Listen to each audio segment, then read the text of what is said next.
And let's move on to another thing, technical thing I want to get into, and that is the cinematography. This goes hand in hand also with another song, No Good Deed. That was probably my favorite song that was performed in this film. And Cynthia Erivo was excellent in this. And also, just the way the arrangement of that song, how it started and how it ended, and everything in between. I really enjoyed it. Now, another thing I enjoyed in addition to Cynthia Erivo singing it was how the song ended up, both in the arrangement of the music and the instruments, and also with the way how Cynthia Erivo, how Elphaba was positioned at the end while she was flying with the monkeys in the background, and then the cinematography of this shot at the end of that song, and then the gold, yellowish dusk color palette in the background. I really enjoyed how that looked. So hats off to the cinematographer for this film, Wicked for Good. And her name is Alice Brooks.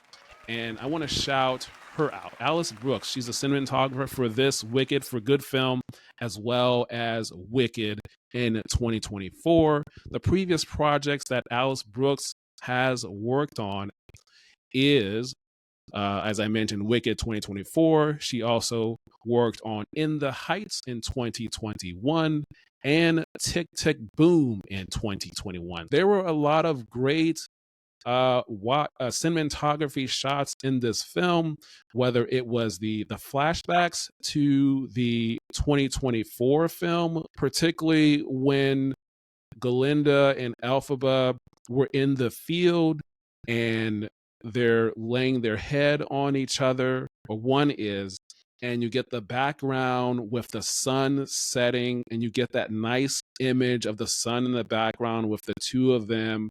Something that was really quick. When you first get to Elphaba's hideout, when she goes there after, I think it was right at the beginning of the film, as she frees some of the animals as they're building the yellow brick road, she goes back to her hideout and she goes to a view of her hideout, and she goes to it and you see a view of the city, and it's a very quick shot, a couple of seconds. But as you look out from her perspective, it gives me a reminder of Avengers Infinity War. When Thanos goes after the snap, he goes and sits down and watches the sun set. And the way that scene looked, very briefly, only a couple of seconds,